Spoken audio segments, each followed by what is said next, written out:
আমার দেশে ছিল একজন বিশ্বনন্দিত মুফাসসির, যার কোরআনের তাফসীর শুনে অসংখ্য শত শত মানুষেরা অমুসলিম থেকে মুসলমান হয়েছেন, না জোর করে বানাইছেন। এদেশে প্রচার হয়েছে জোর করে নাকি তিনি মুসলমান বানাইছেন। ও মুসলমান, জোর করে যদি মুসলমান বানানো যায় তাহলে আজকের এই দেশে গোটা পৃথিবীর দিকে তাকায় দেখেন, বক্তাদের সংখ্যা বাড়ছে না কমছে? কোন বক্তাতে হাতে এখনো মুসলমান হওয়া দেখা যায় না। অথচ বিশ্বনন্দিত মুফাসসিরকে 13টা বৎসর নির্যাতন করে জুলুম করে জেলখানায় বন্দি রাখা হলো, আর তার জবানে কোরআনের তাফসীর শুনে শত শত মানুষেরা মুসলমান হয়ে গেল। আপনি যে একজন সত্য নবী, এর ভেতরে কোনো সন্দেহ নাই। আমি নিজে চোখে দেখেছি, আমি তার নিজে প্রমাণ পেয়ে গেলাম। ইয়া রাসূলুল্লাহ, ইয়া হাবিবাল্লাহ, আর আপনারে আমি দেরি করাবো না। ওই শয়তান গ্রুপেরা আপনারে ধাওয়া করেছে, আপনারে ধরে ফেলতে পারে, আমি দেরি করাবো না। ইয়া রাসূলুল্লাহ, ইয়া হাবিবাল্লাহ, তবে শর্ত হলো আপনি আমারে দিনের নবী, আপনি যেহেতু দিনের নবী আর আপনারে যেহেতু সাক্ষাৎ পেয়েছি, আপনি আমারে কালেমা না পড়াইয়া দিয়ে যেতে পারবেন না। আমার নবী এবার আকালে কালেমা পড়ে মুসলমান বানায়া দেয়। আমার নবীর মুজিজা দেখে, আদর্শ দেখে, গুণাবলী দেখে মানুষেরা মুসলমান হয়েছে। নবী জোর করে কাউরে মুসলমান বানায় নাই। আমার দেশে ছিল একজন বিশ্বনন্দিত মুফাসসির, যার কোরআনের তাফসীর শুনে অসংখ্য শত শত মানুষেরা অমুসলিম থেকে মুসলমান হয়েছেন, না জোর করে বানাইছেন। এদেশে প্রচার হয়েছে জোর করে নাকি তিনি মুসলমান বানাইছেন। ও মুসলমান, জোর করে যদি মুসলমান বানানো যায় তাহলে আজকের এই দেশে গোটা পৃথিবীর দিকে তাকায় দেখেন, বক্তাদের সংখ্যা বাড়ছে না কমছে? কোন বক্তাতে হাতে এখনো মুসলমান হওয়া দেখা যায় না। অথচ বিশ্বনন্দিত মুফাসসিরকে 13টা বৎসর নির্যাতন করে জুলুম করে জেলখানায় বন্দি রাখা হলো, আর তার জবানে কোরআনের তাফসীর শুনে শত শত মানুষেরা মুসলমান হয়ে গেল। তার মানে জোর করে মুসলমান বানানো যায়? জোর করে মুসলমান বানানো যায় না, আদর্শ দেখে, ব্যবহার দেখে মুসলমান হয়ে যায়। ইহুদি মসজিদের ভেতরে দাঁড়ায় পেশাব করে, উমার এবার বলেন তো নরম না গরম? হযরত উমার সাহাবী, নরম না গরম? হযরত উমার খাপ থেকে তলোয়ার বের করেছেন, আর বেঁচে রাখা যাবে না। মসজিদের ভেতরে পেশাব করে, ওর জীবনটা শেষ হয়ে যাবে। আমার নবী সাথে সাথে বলে, উমার রে, সব জায়গায় উমার গরম হওয়া যাবে না। একটু আওয়াজ দিয়ে বলা যায় কি?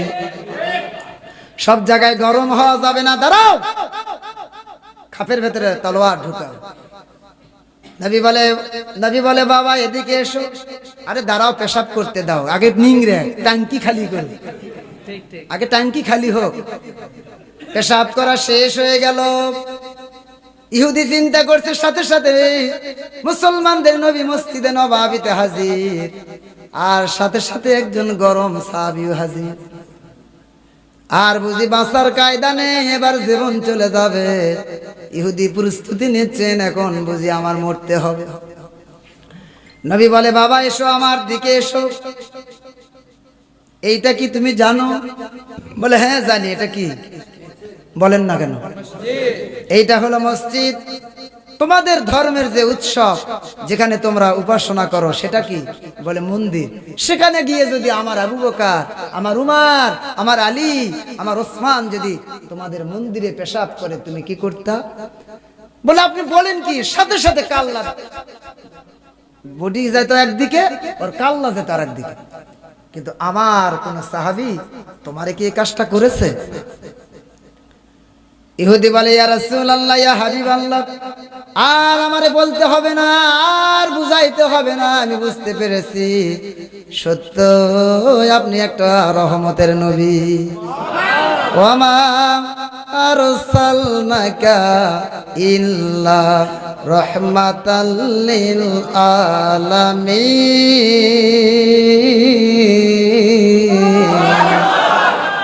ও নবী, তাম পৃথিবীর বিশ্ববাসীর জন্য আমি আপনারে রহমত স্বরূপ পাঠাইয়া দিলাম। ও নবী, আপনি যে একটা রহমত, আপনি যে একটা দয়ার সাগর, আর আমারে বলতে হবে না ইয়া রাসূলুল্লাহ, ইয়া হাবিবাল্লাহ, তাড়াতাড়ি করে আপনি আমারে মুসলমান বানায়া দেন। ওখানে তলোয়ার দিয়ে মুসলমান হয়েছে না ভাষা জবান দিয়ে? ওখানে তলোয়ার দিয়ে জোর করে মুসলমান হইল না ব্যবহার দিয়ে? ব্যবহার দিয়ে মুসলমান হয়ে গেল। তার মানে জোর করে কাউরে ধর্ম পরিবর্তন করা যায় না, জোর করে কাউরে মুসলমান বানানো যায়? জোর করে ক্ষমতায় থাকা যায়? যায়? বুঝছে না, খালি দাড়ি মিশে সাদা করছে, থাকা যায় না। আমি এত বসলাম, দেখি নামান তো, এত আমি বসে গেলাম, চুপ থাকবো, দেখি নামাতে পারবেন? তার মানে জোর করে থাকা যায়, জোর করে ইচ্ছা করলে চেয়ারে বসে থাকা যায়, ক্ষমতায় বসে থাকা যায়, কিন্তু জোর করে মুসলমান বানানো যায় না। আমার নবীর আদর্শ দেখে, গুণাবলী দেখে মুসলমান হয়েছে। তাম পৃথিবীতে আমার নবীর যারা ওয়ারিস, তাম পৃথিবীতে আমার নবীর যারা উত্তরসূরি, তাদের আচরণ দেখে, ব্যবহার দেখে গোটা পৃথিবীতে অমুসলিমরা মুসলমান হয়।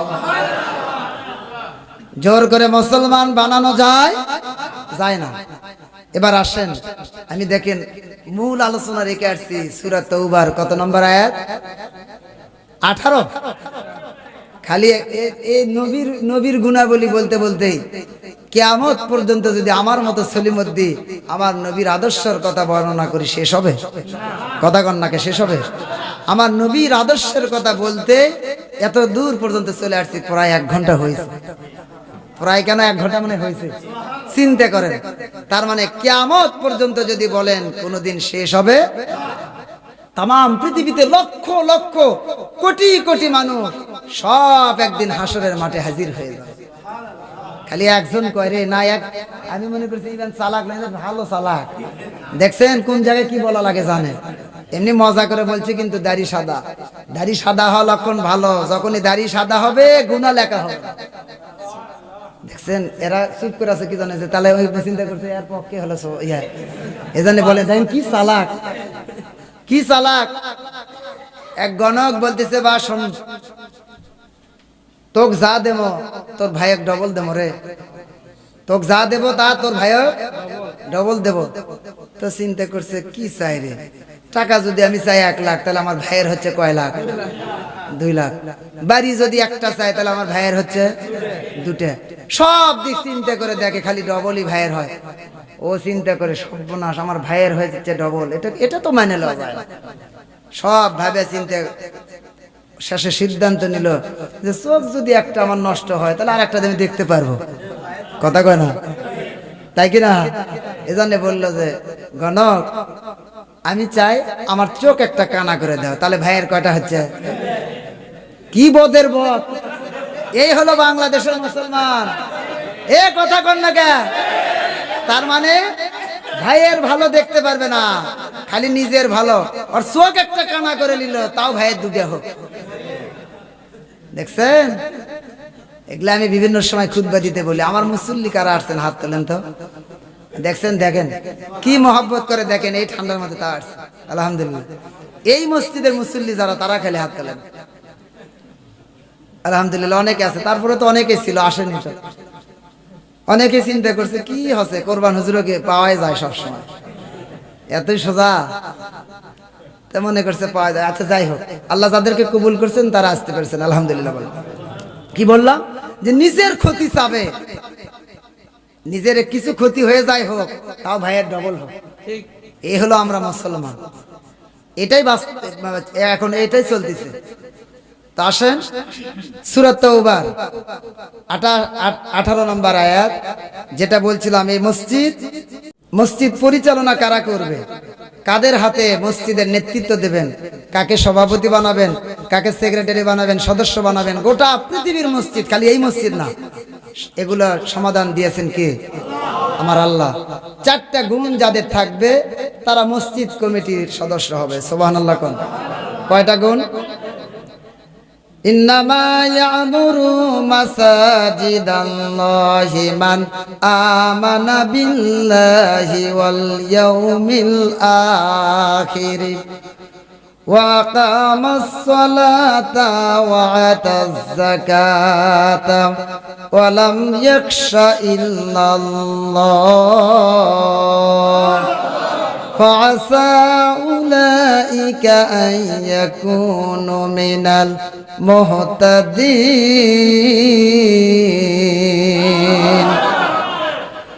মসজিদ তারাই আবাদ করবে, তারাই রক্ষণাবেক্ষণ করবে, মসজিদ কমিটিতে তারাই থাকবে, নেতৃত্ব দেবে।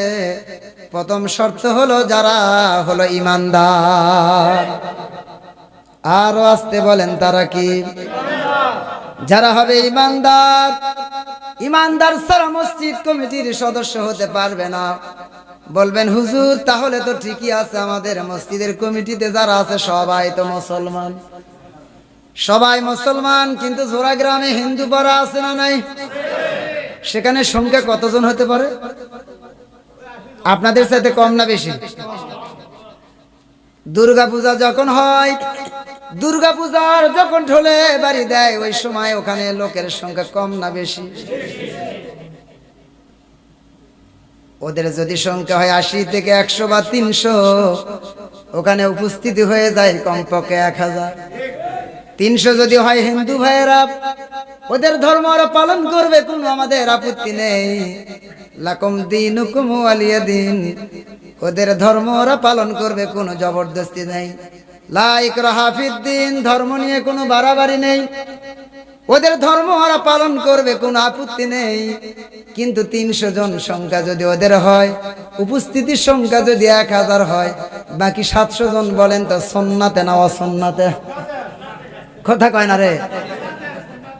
সুন্নাত এগুলো সেখানে ভরে যায়। আর সেই লোক যদি মসজিদ কমিটি হয়, এবার বলেন তো সে ঈমানদার না ভেজাল ওয়ালা? ঈমানদার না ভেজাল? ঈমানদার। আল্লাহ বলে ওরা ঈমানদার হবে। প্রথম শর্ত ওদের আল্লাহর প্রতি বিশ্বাস থাকবে, ওরা কখনোই আল্লাহর সাথে বেঈমানি করবে না, আল্লাহর আইনকে মেনে নেবে, কোরআন সুন্নাহর আইন মেনে নেবে। এ সমাজে কেমন করে কোরআনের আইন চালু হবে সেই পক্ষে থাকবে। ইসলামের বিরোধিতা করবে না, আলেম ওলামার বিরোধিতা করবে না। আলেম ওলামা যেই দিকে থাকবে সেই দিকে থাকবে। আর আমার দেশের মুসলমান আলেম ওলামা যেই কাতারে, আমরা যাই তার বিপরীতে। আমার এলাকার সমাজের কিছু মানুষের আছে, বউরে যদি বলে ডান, বউ বলে বাম, এমন বউ আছে না নাই? লোকেরা সংবাদ দিল তোমার বউ তো নদীর স্রোতের মধ্যে পড়ে ভেসে গিয়েছে, আর বুঝি বেঁচে নাই। এবার স্রোতে যদি ভেসে যেয়ে থাকে, উত্তর দিক থেকে পানির স্রোত যায় দক্ষিণ দিকে, লোকটা ভেসে এবার যেতে পারে, তাহলে কোন দিকে বলেন তো? দক্ষিণ দিকে যাবে, কিন্তু স্বামী দৌড়াচ্ছে উত্তর দিকে। লোকেরা বলে তুমি কি পাগল হয়ে গেছো নাকি? তোমার বউ স্রোতে পড়েছে, পানির ভেতরে পড়ে ইন্তেকাল করলো, স্রোতে ভেসে গিয়েছে, তুমি এবার দক্ষিণ দিকে যাও ছাড়া কেন তুমি এবার উত্তর দিকে যাও? বলে জীবনভর যতদিন আমি যদি বলেছি ডান, ও গিয়েছে বাম, আমি যদি বলেছে 100, তাহলে ও বলেছে 120। আর সেই বউ স্রোতের মধ্যে পড়ে স্রোতের দিকে গেছে, এইটা আমার বিশ্বাস হয় না। অবশ্যই ওই কুয়ের মতো উজান দিকে গেছে। কই দেখছেন? কই চেনেন? কই ক্যাঙ্কা খালি দেখবেন উজান দিকে কাম দেখালিন কে পারে, এরকম করে পারে, কথা কয় না পারে। আচ্ছা জোড়া গ্রামের লোক মাছ মারেন না? মাছ খালি এখনই পানি হলে কাঁচা মারিয়ে দৌড় দিবি, আর এখন চুপ করে আছে। ওই কই খালি কই কোন দিকে যায়? খালি উজান দিকে। ও দৌড়ে যাচ্ছে বিপরীত দিকে। কেন তুমি বিপরীত যাও কে? বলতেছে জীবনে আমার বউ কথা শুননি ভাই, আমি মরার পরে যে ওই স্রোতের দিকে গেছে, এটা আমার বিশ্বাস না, আমার বিশ্বাস উজান দিকে গেছে। গোটা পৃথিবীতে এমন ইমানদার, কোরআনের আইন যেদিকে তার বিপরীত দিকে থাকে, উজান দিকে যায়, এমন মুসলমান বগুড়া জেলায় আছে না নাই? আলেম ওলামা যেদিকে যায় হলো বিপরীত দিকে, সব সময়ের জন্য আলেম ওলামার বিরোধিতা করে, আলেম ওলামার পক্ষে থাকতে চায় না। যারা ইসলাম বিদ্বেষী, বড় বড় মোষ আর গাড়ির বহর, পেশাব করতে গেলেও কমপক্ষে 50 জন যায়। নেতা পেশাব করতে বসেছে 50 জন, কেমনে ওই চেনটা খোলে? কর্মী ভিড়। খালি যদি কোনো সভা দিলে অতিথি হিসেবে আসে, দেখবেন খালি পপ কেকে কেকে প প, বোঝা যাচ্ছে এবার চোটে নেতা আসছে। আর আস্তে করে খালি একটা হুন্ডার চড়ে অথবা অটো ভাই, ইজি বাইকের থেকে হুজুর এসে উঠছে, ওখানে কেউ রিসিভও করতেছে না, কেউ মৌলবিক হিসাবতি রাখে। কারণ ও তেল খরচ কম করছে, লোক পিছে কম নিয়ে আসছে, এজন্য হিসাবতি রাখছে না। আর যেগুলো খালি ওই রকম করে আসতেছে, একটার ওজু নাই ভাই, খালি স্টেজও তুলছে। কি জন্য উঠছে জানেন? ওই যে নেতার সাথে ছবি তুলবি রে, কথা কয় না রে। এগুলো কি আপনাদের এলাকাতে হয় না? তাহলে এগুলো যে আমি বলি জীবনে রিক্স লে বলি না, তা আপনারা একটু হোহান না করলে আমি বাড়িতে কেন যাবো? এগুলো বোঝেন না। আর যে তাও ভেতরের দিক দিয়ে খালি ধুধু করেছে রাস্তা, এগুলো শোনেন বেশি ভেতরের দিকে ওয়াজ করতে আসা আমাকে জন্য রিক্স। বুঝছেন, রাস্তার আশেপাশে হলে যাইতে একটু সহজ হয়। বুঝছেন না, জোড়া গ্রামে এই সমস্যা নেই। জোড়া এলাকার শতকরা শতভাগ না হলেও প্রায় 90% উপরে সব আল্লাহর মেবেন আমার ভক্ত, সব মহাব্বতের মানুষ। কেউ নানা শ্বশুর, ওই যে একটা বললো আওয়াজ দিল, ওটা নানা শ্বশুর, নানা শ্বশুরের ভাই, ওটা নানা শ্বশুরের ভাই, কেউ নানা শ্বশুর, কেউ মামা শ্বশুর, কেউ মামা শ্বশুরের বেটা, মানে এগুলো দিয়ে জোড়া এলাকা ভরপুর। আপনাদের পার্শ্ববর্তী মরহুম মাওলানা মুজিবুর রহমান, মুজিবার হুজুর চিনতেন না? ওটা আমার নানা শ্বশুর, ওটা নানা শ্বশুর। হুজুরের লাতি জামাই তো হুজুর। হুজুর আবার কোন জায়গাতে হয়? বাঁশের থেকে কোরল বাড়ায় বাঁশের রে, কথা কয় না।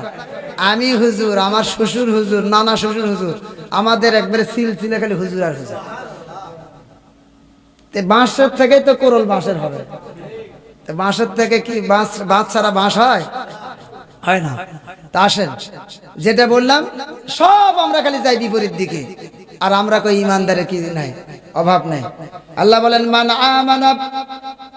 আমানা বিল্লাহি ওয়াল ইয়াউমিল আখির, আল্লাহর প্রতি বিশ্বাসের পরে পাশাপাশি সে আখিরাতের প্রতি বিশ্বাস রাখবে। আখিরাতের প্রতি বিশ্বাস রাখবে, যে এটা বললাম হাসরের মাঠ কায়েম হবে। তাম পৃথিবীর যত মানুষ, সব মানুষেরা হাসরের মাঠে হাজির হয়ে যাবে। বলবেন হুজুর তাহলে হাসরের মাঠটা কত বড়? আটে অনেকে কয় তাই আটবি, হুজুরকে যে কথা বাড়ে গোটা পৃথিবীর সব বলে হাজির হয়ে যাবে, তাই কোনদিন আটে? তাই আটে?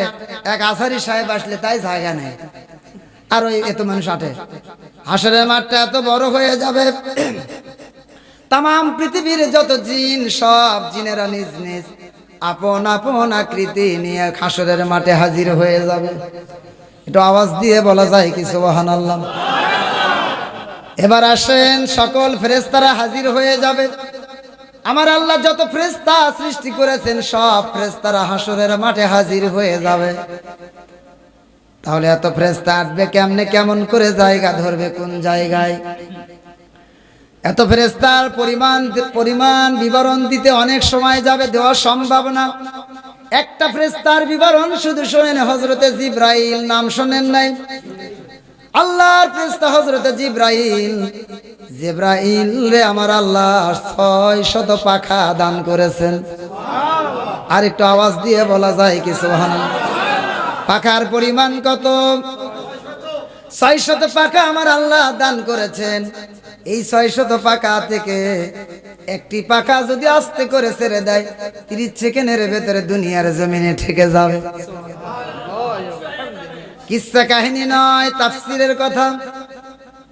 আর বাকি 599টি পাখা ব্যবহার করার কোনো প্রয়োজন নেই। তাহলে পাখা যদি হয়, একটা পাখা যদি হয় এত বড়, তাহলে আমার আল্লাহর ফেরেশতা জিবরাইলটা কত বড়? এবার আসেন, জিবরাইলের মাথা কত বড়? তাম পৃথিবীতে যত বিশাল পৃথিবী আপনি দেখেন, এই তাম পৃথিবীর ভিতরে 7টি আছে মহাসাগর। কয়টি মহাসাগর? 7টি মহাসাগর। নদী, নালা, খাল, বিল, পুকুর, হাওর, বিল, এগুলো বাদ। 7টি মহাসাগর। আর আবার 7টি মহাসাগরের পরে আছে আবার একটা দুই রকম সমতল দুনিয়া। আবার 7টি মহাসাগর, আবার সমতল দুনিয়া। তারপরে আবার 7টি মহাসাগর, 7 দুনিয়া, 7 মহাসাগর, 7 আসমান। সুবহানাল্লাহ বলবেন না? এরকম করে 321 মহাসাগরের যত পানি, তাম পৃথিবীর নদী নালা খাল বিল পুকুরের যত পরিমাণ পানি, এ পরিমাণ পানি যদি জিব্রাইল আমিনের মাথায় ঢেলে দেওয়া হয়, তাফসীরের ভেতরে আসছেন এই জিব্রাইলের মাথার যে পরিমাণ পানি, গোটা পৃথিবীর সমস্ত পানি যখন মাথায় ঢালবে, আর ওই পানিগুলো জিব্রাইলের পায়ের টাকনু বরাবর যাওয়ার আগে এই পানি শুকায়া যাবে। তাহলে জিব্রাইলটা একেবারে খুব ছোট, কথা কয় না? জিব্রাইল যদি হয় এত বড়, যেই জিব্রাইল রে বানাইছেন তাহলে সে আমার আল্লাহ, তাহলে কত বড়। এরকম করে জিব্রাইলের মতো এত ফেরেশতা, সব ফেরেশতা হাসরের মাঠে হাজির হয়ে যাবে। তাম পৃথিবীর সব মানুষেরা হাজির হয়ে যাবে। গোটা পৃথিবীর সমস্ত মানুষ যদি হাসরের মাঠে ধরে, তাহলে হাসরের মাঠটা কত বড়। আর ওই হাসরের মাঠটা যিনি বানাইছেন সে আল্লাহ আমার কত বড়। এমনি করে যারা পরকালকে বিশ্বাস করবে, প্রথম শর্ত হলো যারা আল্লাহর প্রতি বিশ্বাস রাখবে, দ্বিতীয় শর্ত হলো পরকালের প্রতি যারা, শেষ বিচারের দিনকে যারা বিশ্বাস করবে। এরপরে ওয়াকামাস সালাত, যারা নামাজ কায়েম করবে, নামাজ আদায় করে না, মসজিদ কমিটির সভাপতি হয়ে বসে আছে, আছে না নাই? নামাজের ধার ধারে না, কিন্তু মসজিদের সেক্রেটারি। ইমাম সাহেব যদি কোনো কারণে ছুটি চায়, ছুটি দিতে চায় না, আগেই বলে দেয় হুজুর আমাদের এখানে নামাজ পড়ানোর কোনো লোক নাই, আপনার কিন্তু ছুটি খাওয়া যাবে না। তার মানে ইমাম সাহেব বুঝি মানুষ না, ইমাম সাহেব মানুষ নাই, মানে মসজিদের ইমাম মুয়াজ্জিন যারা হবে এদের কোনো ভাগ বিভাগ নাই। না না, এদের কোনো ভাগ বিভাগ নাই, কারণ এরা তো মানুষই নয়।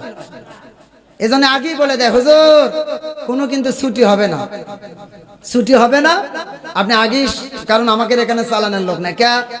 ইমাম সাহেব আর জিজ্ঞেস করে কেমনে, আর কয় যে আপনি নামাজ পড়া পারেন না, তাহলে তো আপনি নিবি না। তখন বলে যে কে মসজিদের কমিটি নাই? তবে হ্যাঁ হুজুর কমিটি আছে, কিন্তু চালানোর মতো কোনো লোক নেই, আপনার কিন্তু ছুটি হবে না। আচ্ছা ঠিক আছে, আমি একটু ছুটি চাটি কমে যাবো, আমার যাওয়ার দরকার নেই। তো তাকে দেখে যে না, মানে যেহেতু খেয়াল করে যে না মোটামুটি যেহেতু ছুটি চাচ্ছে না, কম ছুটি খাবে, যাক ঠিক আছে হুজুর থাকেন। কিছুদিন পরে ইমাম সাহেব বিয়ে শাদী করছে, আগে বিবাহ শাদী ছিল না, যুবক মানুষ। এখন সভাপতি সেক্রেটারি বলতেছে আমার তো নতুন আত্মীয়, শ্বশুর বাড়ির পক্ষের আত্মীয় দাওয়াত দিচ্ছে, না গেলে তো ওরা যেমন তেমন মন খারাপ, কিন্তু বাড়ির যেটা নিয়ে আসছি ওই ওসি বড় মন খারাপ, কথা কয় না? বইয়ের পক্ষে যদি কোনো দাওয়াত থাকে আর আপনি যদি না যান, তাহলে বইয়ের গাল ফলে না কমে, খালি দেখবেন আস্তে আস্তে মানে পাম করছে, কোনো ভাগ ভাগ বোঝে না, বউ মন খারাপ। তো সভাপতি বললো ঠিক আছে যান, কয় তো মিস হবে? তো বলছে যে খালি আসো। তো বলো আসো তো ওটা সুরো সালাও চালানো যাবে, তাই না? তাই তো। তো ঠিক আছে, ইমাম সাহেব চলে গেছে বিয়ের। ধরেন আপনাদের মাদ্রাসার গাড়ি নেছে ভাড়া, আর ও গাড়ি কিন্তু বেশিরভাগই নষ্টই হয়, মন খারাপ করেন না। ওই জন্য নাম বললাম না, যেহেতু ইন্টারনেটে আলোচনা হচ্ছে মাদ্রাসা, আবার কোনটা নাম বললে আবার মানুষ চিনবে। তা এখন আসেন, বিয়েতে গেছে, ফেরার পথে রাস্তার মাঝখানে এসে গাড়িটা কি হয়ে গেছে, নষ্ট হয়ে গেছে। এখন ইমাম সাহেবের এসে আসর ধরা লাগবে, বেকা না আসর পর্যন্ত ছুটি নিয়েছিল, ধরা লাগবে ওনার মাগরিব, কিন্তু উনি খুব খালি পেরেশানি করতেছেন। এদিকে ওরা হেল্পার কন্ট্রাক্টররা চাকার একটা খুলে আর একটা লাগাচ্ছে। এটা কি সহজ কাম ভাই? এরকম করে চাপ দিচ্ছে আর ওই জগ লাগাচ্ছে, জগ লাগাচ্ছে, লাগিয়ে কোনো হালে দিয়ে কোনো মতো খালি আসেন রানীরহাট নামিয়া দিতি ভাই, মাগরিবের প্রায় ধর ধর। ও চিন্তা করছে কি আর করা যায়, সাইকেল, ইমাম সাহেবের সাইকেল কি নতুন হয়? বেতন হলো 1500 থেকে 3000, বসেন এখানে বসেন, 1500 থেকে 3000। এখন এই বেতন দিয়ে ও কি আর ভালো সাইকেল কিনে, ভাঙ্গা এক সাইকেল ভাই, ওই সাইকেলে রানীহাট থেকে দিয়েছে টান, ওই মাদ্রাসার গেটের আসার আগে হঠাৎ করে গেছে চেন ছিঁড়ে। কায়দা না বেকায়দা? এ কথা কন না কে? বেকায়দা, চেন গেছে ছিঁড়ে। এখন ইমাম সাহেব চিন্তা করে কি করি, মহা বিপদ, চরম তো বেকায়দা। এখন ইমাম সাহেব ওর থেকে সাইকেলের ধান্দা বাদ দিয়ে দিয়েছে, দৌড় দৌড়, কারণ অর্থ আসে কি করা লাগবে, নামাজ ধরা লাগবে। তাই কি আর হয় ভাই, পায়ে হেঁটে দৌড়ে আসতেছে, এদিকে ওই ঈদগাহ মাঠের কাছাকাছি আসতে, এদিকে নামাজের কি হয়ে গেছে, ওয়াক্ত হয়ে গেছে। এখন উপস্থিত মুসল্লিরা বলতেছে চালান তো লাগবে, যেহেতু ইমাম মুয়াজ্জিন হলেও ওরা তো মানুষ, এদের তো ভাগ বিভাগ আছে না, ভাগ বিভাগ তো আছে, ভাগ বিভাগ থাকে তো ভাগ বিভাগ। আসেন, কি জাহিদ ভাই আসছে, আসেন আসেন, আসসালামু আলাইকুম, বসেন। তো ভাগ বিভাগ এদিকে দেখেন, এখন এদিক দেখেন, আমাকেও দেখতে পারবেন, ভাইয়াকেও দেখতে পারবেন। কিছুক্ষণ আগে ভাইদের কথা বলিনি, আসার আগে কিন্তু 10 মিনিট প্রশংসা করছি, সুবহানাল্লাহ কোন। আচ্ছা, তো আসেন, কি বললাম, এখন দৌড়ে এসে কি আর ইমাম সাহেব আজান ইমাম ধরতে পারে? উপস্থিত মুসল্লিরা চিন্তা করলো নামাজ তো চালান লাগবে, যে কয়েকজন উপস্থিত তাদের ভেতরে দেখে যে সভাপতিও আছে, সেক্রেটারিও আছে, ক্যাশিয়ারও আছে। লোকেরা বলল সভাপতি সাহেব, যেহেতু ইমাম সাহেব আসতে বেকায়দা মনে হচ্ছে, চেষ্টা তো করেছে, হয়তো পারে ওঠেনি, আপনি তাহলে নামাজটা চালিয়ে দেন। সভাপতি সাহেব করছে আল্লাহর কসম একটা সূরাও জানে না। কিসের সভাপতি? এ কথা কর না কে, মসজিদ কমিটির সভাপতি বলতেছে আল্লাহর কসম একটা সূরাও। মুসল্লিরা বলে সেক্রেটারি সাহেব 2 নম্বর পদে আছেন আপনি, এবার আপনি নামাজটা চালায় দেন, যেহেতু ইমাম সাহেবের বেকায়দা হয়ে গেছে। সেক্রেটারি বলে দোহাই লাগে আল্লাহর, আমিও একটা সূরাও জানি না। লোকেরা বলে 3 নম্বর পদে এবার কে? মুসল্লিরা বলে ক্যাশিয়ার সাহেব 3 নম্বর পদে আপনি আছেন, এবার আপনি নামাজটা চালায় দেন। ক্যাশিয়ার লাভ দিয়ে আগেই বলে জোহর আর আসর হলে আমি চালায় দিতে পারতাম, কারণ জোহর আসরে তো সূরা জোরে বলা লাগে না, কথা কন না কে, সূরা ও যদি সূরা না বলেও যদি পড়ায় তাও কিছু করার আছে। এই হলো আমার দেশের মসজিদ কমিটির সভাপতি সেক্রেটারি। আমার আল্লাহ বলে না ওয়াকামাস সালাত, যারা নামাজ কায়েম করে, নামাজ কায়েম যারা করতে পারে তাদেরকে মসজিদ কমিটির সভাপতি সেক্রেটারি বানাইবা। আর নামাজ কায়েম যারা করতে পারে না, সমাজের প্রভাবশালী হলে চলবে না, ক্ষমতাধারী হলে চলবে না। প্রভাব দিয়ে অন্য জায়গায় ক্ষমতা চালানো যায়, কিন্তু মসজিদে প্রভাব দিয়ে ক্ষমতা চালানো যায় না। সব জায়গায় কেউ ক্ষমতা খাটানো যায় না। ক্ষমতা যদি ব্যবহার করেন তাহলে তারও একদিন বেকায়দা আছে না নাই? আরো আওয়াজ করে বলতে হবে আছে না নাই? মসজিদের অনেক জায়গায় মসজিদের আশেপাশে গাছ থাকে কিনা? থাকে কিনা? মসজিদের পাশেই মসজিদের জায়গায় ডাবের গাছ, ডাবের গাছে উঠে ইমাম সাহেবের ছেলে, ইমাম সাহেবের বেটা চুরি করে ডাব পাড়তেছে। কে? লোকেরা দৌড়ে এসে বলল হুজুর মসজিদের ডাবের গাছে ডাব পাড়তেছে, এই চোরের সাজা কি হবে? ইমাম সাহেব বলে চোর যদি হয়, চোর যদি বসে বসে, ইমাম সাহেব বলে চোর যদি হয়, চোর যদি হয় তাহলে 1 হাত আর 1 পা কেটে দাও, আর কোনো তার প্রতি আপোষ করা যাবে না। চোর হলে কি করা লাগবে? চোর হলে কি 1 হাত আর 1 পা? বলল কে? এবার মুসল্লিরা বলে হুজুর যদি চুরি করে তাহলে 1 হাত আর 1 পাও কেটে দেওয়া লাগবে, এটা আপনি বললেন, তাহলে চোরের কি পরিচয় নেবেন না? বলে হ্যাঁ চোরের পরিচয় নেওয়া দরকার। বলে হুজুর আপনার বেটা। ইমাম সাহেব এবার বলে তাহলে মাসলা দেখা লাগবে। কি দেখা লাগবে? মাসলা দেখা লাগবে। বলে হুজুর একটু আগে আপনি বললেন চোর আর সুন্নি যদি হয় তাহলে 1 হাত 1 পাও কেটে দাও, যখন শুনেছেন আপনার পরিচয় পাইছেন আপনার বেটা, আর আপনি বলতেছেন এখন মাসলা দেখা লাগে, ব্যাপারটা বুঝলাম না। ইমাম সাহেব বলে মসজিদের যদি জায়গা হয় আর সেই জায়গায় যদি গাছ হয় আর সেই গাছে যদি ফল পারে ইমাম সাহেবের বেটা হয়, তাহলে একটু মাসলা দেখে সাজা দেওয়া লাগবে, আগে দেওয়া যাবে না। কখন দেখবেন হুজুর মাসলাটা? বলে আজকে সারা রাত লাগবে। ফজরের নামাজের পরে লোকেরা বলে হুজুর মাসলা কি আপনি দেখেছেন? এখন ওই চোরের সাজা কি হবে? ওই চোরের সাজা কি হবে? মাসলা কি দেখেছেন? ইমাম সাহেব বলে আমি মাসলা দেখেছি, সারা রাত ধরে তোমাদের জন্য আমার ঘুম নেই। এবার একটু বলেন তো, সারা রাত ধরে ইমাম সাহেবের মুসল্লিদের জন্য ঘুম নেই না, তার বেটার জন্য ঘুম নেই? আজকে আমার দেশের অসংখ্য নেতারা বলে জনগণের জন্য আমার ঘুম নাই, জনগণের জন্য ঘুম নাই। না না, জনগণের জন্য ঘুম নাই। একটু আগে বললাম মিম্বরে দাঁড়ায় 3 বার মিম্বর হতে পারে না, রাতে রাতে এমপি হয়ে যায়, বাড়ি গাড়ি কোটি কোটি টাকার মালিক হয়ে যায়, আর মনে মনে চিন্তা করে সামনে আসতেছে জানুয়ারি 7 তারিখে নির্বাচন, জনগণ যদি সিল না দেয় তাহলে আবার আমার কোন কায়দা হবে? তার মানে তার ঘুম আছে না নাই? ঘুম আছে। ইমাম সাহেব বলে তোমাদের জন্য আমার ঘুম নাই, তোমাদের জন্য ঘুম নাই। ইমাম সাহেবের জনগণের জন্য, মুসল্লির জন্য ঘুম হারাম নয়। ইমাম সাহেবের বেটা কেমনে বাঁচাইবে, এই কারণে ঘুম। চাপাই নবাবগঞ্জে গিয়েছিলাম হজ করতে। চাপাই নবাবগঞ্জের এলাকায় আমের বাগান আছে না নাই? আমের বাগান, যে এলাকায় আমের বাগান সেই এলাকায় আবার আম চোরও আছে না নাই? আমের গাছে ওটা আম পাড়তেছে এক যুবক ছেলে, চট করে আমের বাগানের যিনি পাহারাদার ওরে দৌড়ায় গিয়ে ধরলো। ধরার পরে বলে চ চ, দেখে ছেলেটা এলাকার পরিচিত, চ তোরে আর ছাড় দেব না, তোর বাপের কাছে নিয়ে যাব। চোর বলে বাপের কাছে নিয়ে যাওয়ার জন্য কষ্ট করা লাগবে না, পাশের গাছে আমার বাপ আম পাড়িচ্ছে। তার মানে ওর বাপও চোর, বেটাও চোর। কথা কয় না রে? যুবকটা বলে আমার বাপের কাছে নিয়ে যাওয়ার জন্য বাড়িতে যাওয়া লাগবে না, পাশের গাছে আমার বাপ এবার চুরি আম পাড়তেছে। তার মানে বেটা উঠছে আর এক গাছে, বাপ উঠছে আর এক গাছে, বেটাও চোর বাপও চোর। আলোচনার শুরুতে বলছিলাম আপনি যদি বেরি সিগারেট খান, লিখে রাখেন আপনার বেটা কিন্তু গাঞ্জা খাবে, আর আপনি যদি গাঞ্জা খান তাহলে আপনার ছেলে হেরোইন খাবে। খবরদার খবরদার, পায়ে হাত দিয়ে বললাম।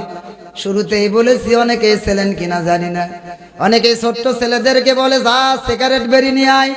খবরদার, নিজের ধূমপান করবেন, করতে পারেন, আমার কোনো আপত্তি নেই, কিন্তু কোনো ছোট্ট ছেলে দিয়ে, ছোট ছেলে মেয়েদেরকে দিয়ে, সন্তান দিয়ে সিগারেট বেরিয়ে আনানো যাবে না।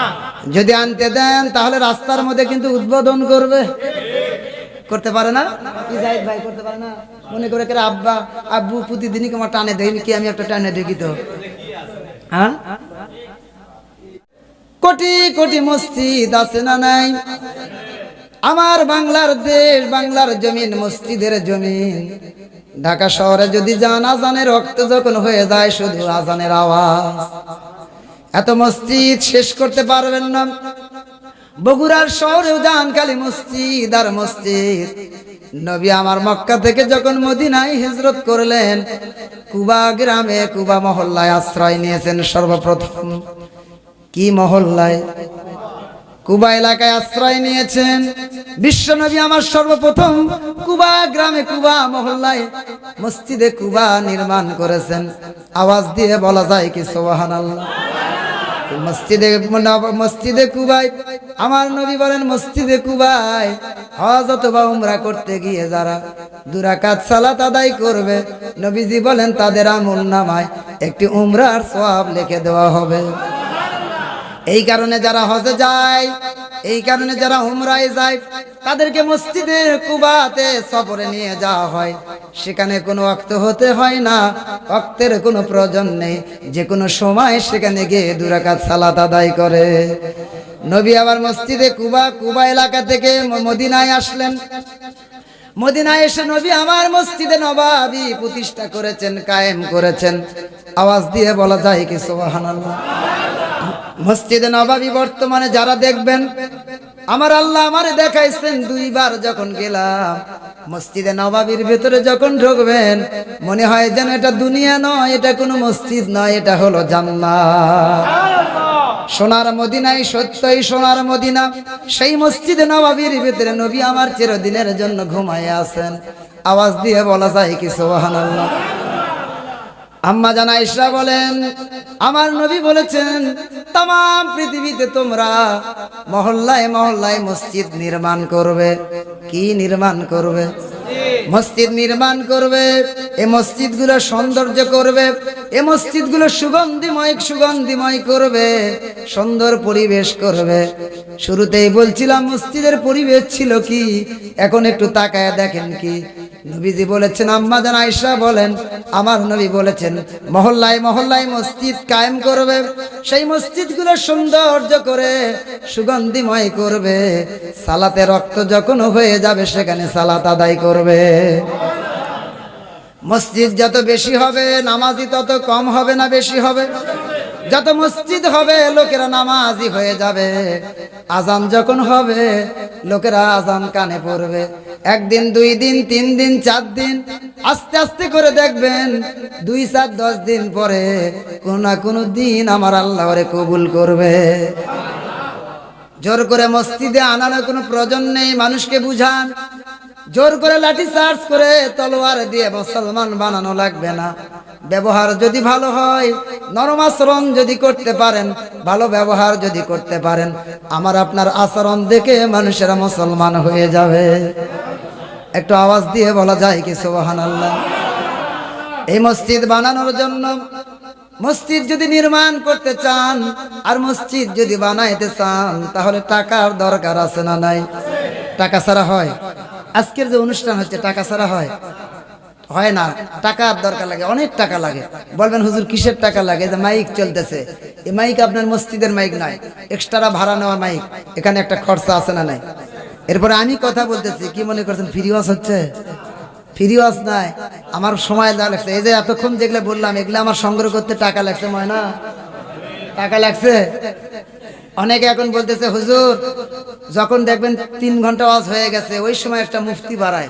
কোনো স্কুলে যায়নি, মাদ্রাসায় যায়নি, এক মুফতি আসে দেখবেন কয় যে হুজুর ওয়াজ করে টাকা লওয়া জায়েজ নাই।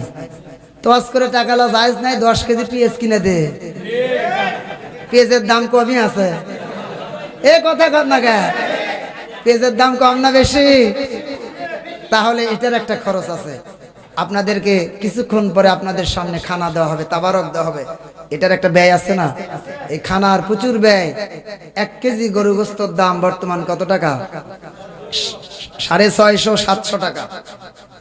700 টাকা, 650 থেকে 750 টাকা, এগুলো মিলে যত ব্যয়, আজকে আপনাদের সামনে যে খানা, এই খানা কেন্দ্রিক, তাবারক কেন্দ্রিক যত ব্যয় সবগুলো আমার জাইদুল ভাই দিয়েছেন। আর একটু আওয়াজ দিয়ে বলা যায় না? দুনিয়াতে বাহবা পাওয়ার জন্য নয়, আপনাদের কাছ থেকে প্রশংসা পাওয়ার জন্য নয়। তার মা দুনিয়া থেকে বিদায় নিয়েছেন, নির্মম ভাবে তাকে হত্যা করা হয়েছে। আল্লাহ যেন তার মার কবরটাকে জান্নাতের বাগান বানায় দেন। জাইদুল ভাইয়ের আত্মীয় স্বজন যারা কবরে আছেন সকলের জন্য দোয়া চেয়েছেন, আপনাদের জন্য তাবারকের ব্যবস্থা করেছেন। তাবারক না নিয়ে কেউ যাবেন না, বলেন না ইনশাআল্লাহ? না নিয়ে যাবেন? অনেকেই মনে মনে বলতেছে হুজুর আপনার মতো পাগলা হয়েছে, আপনি ছাড়তেছেন না তাই তাবারক পাচ্ছেন। আপনার ওয়াজ শুনতে রাজি নাই, তবে তাবারক নিতে রাজি, কারণ ওটা হলো আসল প্রধান বক্তা, ওটা প্রধান অতিথি আসল। এজন্য আসেন। আমি যেটা বলছিলাম সব মিলে অনেক ব্যয়, এই মসজিদ পরিচালনার জন্য অসংখ্য ব্যয়, প্রত্যেক মাসে ব্যয় আছে না নাই? আমাদের মসজিদগুলো যত সৌন্দর্য হচ্ছে, চাকচিক হচ্ছে, সে তুলনায় ইমাম মুয়াজ্জিনের বেতন বাড়তেছে না। লক্ষ লক্ষ কোটি টাকা খরচ করে মসজিদ বানায়, ইমাম সাহেবের বেতন হলো 1500 টাকা, 3000 টাকা। ইমাম সাহেব বাজার করতে যায় দেখে বেগুনের দাম 1 কেজি 80 টাকা। ইমাম সাহেব একবার বেগুনের দিকে তাকায় আর একবার পকেটের দিকে হাত দেয়। এই করতে করতে ঘড়ির দিকে তাকে দেখে মাগরিবের আজান দেওয়ার সময় বাজার আর করে না, দৌড়ে আসে আসসালাতু খায়রুম মিনান নাওম বলা লাগতো ফজরে, ওই টেনশনে মাগরিবের সময় বলছে। কথা কয় না রে? এটা হাসি না, চিন্তার খোরাক। চিন্তার খোরাক। ইমাম সাহেবের যে বেতন দেন, মুয়াজ্জিনের যে বেতন, ও দিয়ে কি করবে? নিরুপায় হয়ে আর একটা ব্যবসা করে, নিরুপায় হয়ে 2 বিঘা জমি চাষ করে। এই দেখে আবার সমাজে একটা হিংসুক আছে, ওই হিংসুকরা আবার কয়ে বেড়ায় কে রে ওরে এত করা লাগে, কে ওরে এত করা লাগে, ওই খুব লুবি, ওই খুব লুবি, এর পিছে নামাজ হবি না। এই লুবির নামাজ পড়ার দোকানে দে 30,000 টাকা মাস বেতন দে। এই দে, তোর মসজিদ সুন্দর করার আগে ইমাম সাহেবের বেতন দে না। কোটি টাকা খরচ করে মসজিদ বানাবে, ইমাম মুয়াজ্জিনের বেতন বাড়াবে না। ইমাম মুয়াজ্জিনের বেতন বাড়াতে গেলে সভাপতি কয় না বেতন বাড়ান, বছর চলে আসলো, ডিসেম্বর গেছে, এখন বছর শেষ, না জানুয়ারি থেকে বাড়ান। তো কয় দেখি বোঝা লাগবে। এখন সেক্রেটারির কাছে বুঝে করছে, সেক্রেটারি করছে বেতন তো বাড়ান দূরের কথা, ওক না বাদ দেবো কে কোচে বেতন বেড়ে যাচ্ছে, ওর সাথে যদি আর একটা গেলি ওক দিচ্ছি হচ্ছে 3,500।